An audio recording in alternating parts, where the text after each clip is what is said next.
विपश्यना काय? हा प्रश्न बऱ्याच लोकांना पडतो. तर मनाची एकाग्रतेबरोबर चित्ताच्या शुद्धीकरण करण्याची जी क्रिया आहे ती आहे विपश्यना. परंतु विपश्यनेबद्दल बरेच गैरसमज आहेत. बऱ्याच लोकांना असं वाटतं की विपश्यना ही कोणत्या एखाद्या संप्रदायाबद्दल काही शिकवलं जातं त्या इथे. जसं काहींना वाटतं की बुद्ध संप्रदायाबद्दल शिकवलं जातं, काहींना वाटतं की जैन संप्रदायाबद्दलचं शिकवणूक इथे दिली जाते. परंतु ही एक भ्रांती आहे. वास्तविक जसं जो कोणी योग करेल, मग तो कोणताही संप्रदाय मानणारा असला तर त्याला योगाचा लाभ होईल. तसंच विपश्यना ही एक क्रिया आहे. मग तुम्ही कोणताही संप्रदाय मानत असाल त्याच्याने विपश्यना क्रियेला फरक पडत नाही, कारण की विपश्यना ही क्रिया आहे. त्याच्यामध्ये असं काही एखाद्या संप्रदायाबद्दल शिकवलं जात नाही. जो विपश्यना करेल त्याचा त्याला लाभ होईल. दुसरं एक गैरसमज आहे तो म्हणजे लोकांना वाटतं की बऱ्याच जणांना वाटतं की ज्यांना कोणाला मानसिक आजार आहे त्यांनी विपश्यना करायला हवी, नॉर्मल लोकांनी विपश्यना करू नये. तर ही पण एक चुकीचा गैरसमज आहे. कारण की विपश्यना ही त्यांनीच करावी जे मानसिकदृष्ट्या सुदृढ आहेत, चांगले आहेत. कारण की जसं एखाद्या माणसाला चं ऑपरेशन करायचं असेल आणि जर त्याला त्यावेळेला काही ब्लड प्रेशर ठीक नसेल, डायबिटीसचा प्रॉब्लेम असेल किंवा टेम्परेचर असेल, तर त्यावेळेला डॉक्टर ऑपरेशन करणार. तो व्यवस्थित असेल, बाकीचे पॅरामीटर नॉर्मल असतील तर ऑपरेशन करेल. तसंच विपश्यना हे एक मनाचं ऑपरेशन आहे. जोपर्यंत तुमचं मनच ठीक नसेल, जर त्याला डिस्टर्बन्स असेल, असंतुलित असेल, तर त्यांना विपश्यनेचा करता येणार नाही प्रॉपरली आणि त्यांना लाभ होणार नाही.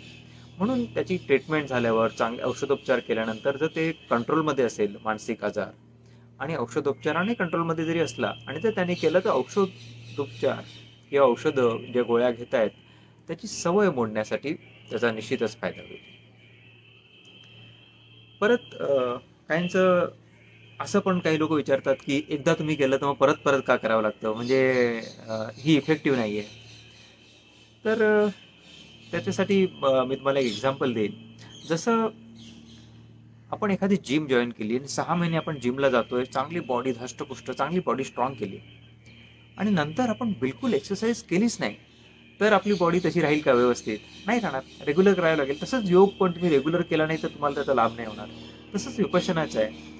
तर तुम्ही त्याला रेग्युलर केलं नाही, 10 दिवसाचा तुम्ही कोर्स केला, त्याच्यानंतर त्याला रेग्युलर शेड्यूलमध्ये ठेवलं नाही, सकाळ संध्याकाळ तास अर्धा तास तुम्ही केलं नाही तर त्याचा इफेक्ट राहणार नाही. आणि तो इफेक्ट राहण्यासाठी तुम्ही ते रेग्युलर करणं गरजेचं आहे. तसंच वर्षातून किंवा 2 वर्षातून ॲटलिस्ट तुम्ही 10 दिवसाचा परत एकदा एक शिबिर केलेलं तर त्याचा आणखी जास्त फायदा होईल. म्हणजे पूर्ण रेग्युलर करत असतील त्यांनी शिबिर नाही केलं तरी चालेल, असं आहे. तर हे झाले विपश्यनाबद्दल असलेले गैरसमज. परत आणखी काहींनी मला विचारलं होतं विपश्यनाबद्दल की आम्ही घरी बसून का करू शकत नाही, आम्हाला सेंटरला जायची काय गरज आहे, 10 दिवस तिकडे थांबायचं कसं, आणि तिकडे थांबायची गरज काय, आम्हाला जर सगळं टेक्निक कळलं घरीच आम्ही घरी बसून करू.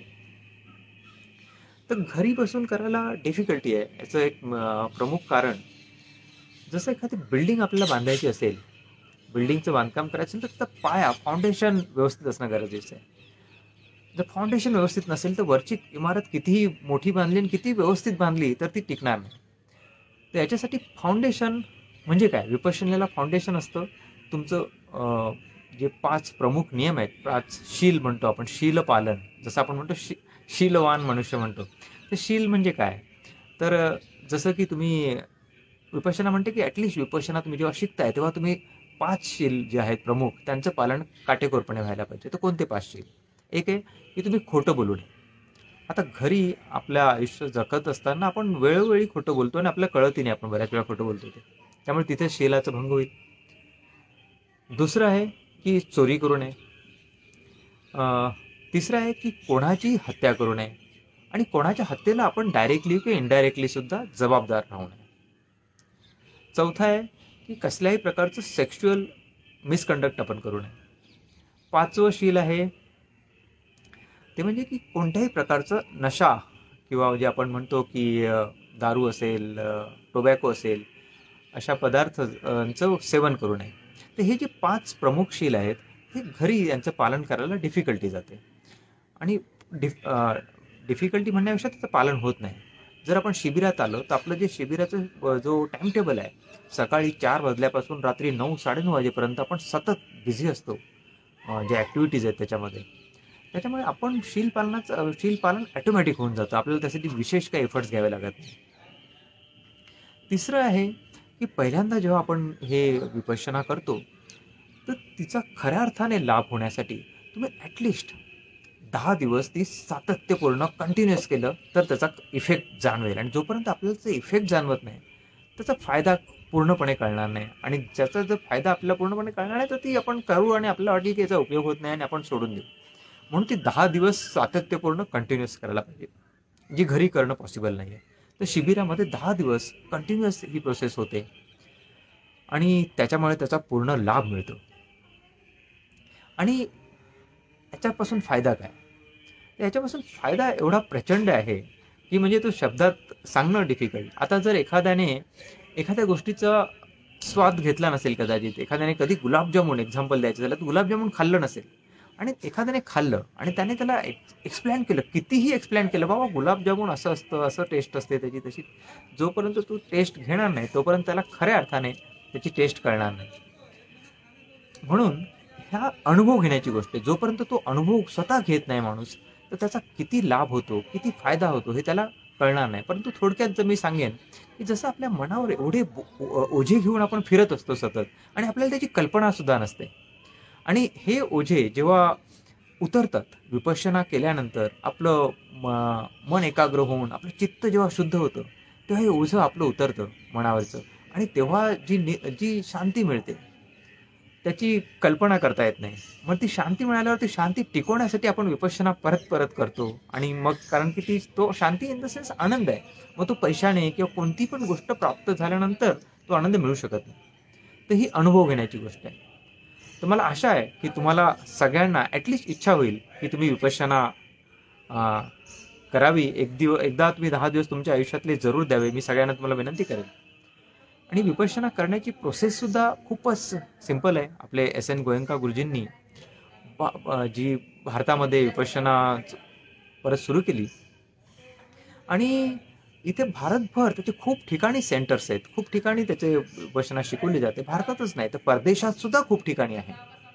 तुम्ही गुगलमध्ये विपश्यना टाकलं की विपश्यना कोर्स किंवा विपश्यना रजिस्ट्रेशन प्रोसेस काही टाकलं तर तुम्हाला मिळेल. कोणत्या सेंटरला तुम्हाला पाहिजे असेल, जसं न्यू बॉम्बेला आहे, मुंबईला, गोराईला आहे, इगतपुरीला आहे, पूर्ण भारतभर वेगवेगळ्या ठिकाणी तुम्हाला जिथे पाहिजे असेल त्या सेंटरची लिस्टसुद्धा तुम्हाला मिळते. आणि सगळी ऑनलाईन प्रोसेस आहे. तुम्ही ते फिलअप केला फॉर्म, ऑनलाईनच तुम्हाला सगळं रिप्लायही येतो आणि तुमचं रजिस्ट्रेशन होतं आणि तुम्ही ते करू शकता. याच्यात विशेष बाब म्हणजे तुम्हाला याचं शुल्क नाही आहे. त्याच्यामागे त्यांचा जो कन्सेप्ट आहे तोही खूप उत्तम आहे. एक तर विपश्यना हा धर्माचं ज्ञान आहे आणि धर्म जो शिकवला जातो त्याची किंमत असू नाही शकत, त्याची पैशात घेतले जाऊ शकत नाही. जसं विद्या दान आहे, दान आहे, हे दान म्हणून दिलंय म्हणून त्याच्या मोबदला ते घेत नाहीत.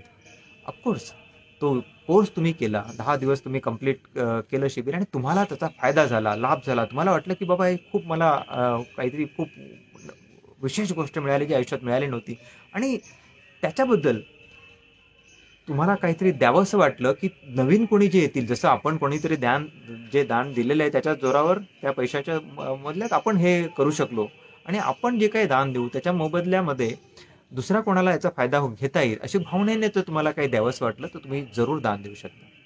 परंतु जोपर्यंत तुम्ही 10 दिवसाचा कोर्स करत नाही, एक शिबिर करत नाही, तोपर्यंत तुम्ही दान देण्यासाठी पात्र नाहीये. कोणत्याही सेंटरमध्ये तुमच्याकडनं दान घेतलं जात नाही जोपर्यंत तुम्ही कोर्स करत नाही. केल्यानंतर तुमची मर्जी, तुम्हाला किती द्यायचं असेल तुम्ही काहीही देऊ शकता. कोणी विचारणार नाही तुम्हाला एवढं द्या, नाही दिलं तरी पण कोणी विचारणार नाही. तर हे अशा प्रकारचं जे त्यांची थिंकिंग आहे आणि खरोखर धर्माचं पालन इथे होतं. तर माझी सगळ्यांना तुम्हाला विनंती आहे की तुम्ही याचा अनुभव जरूर घ्यावा. तर मी राजेश सोळंकी, भेटूया लवकरच.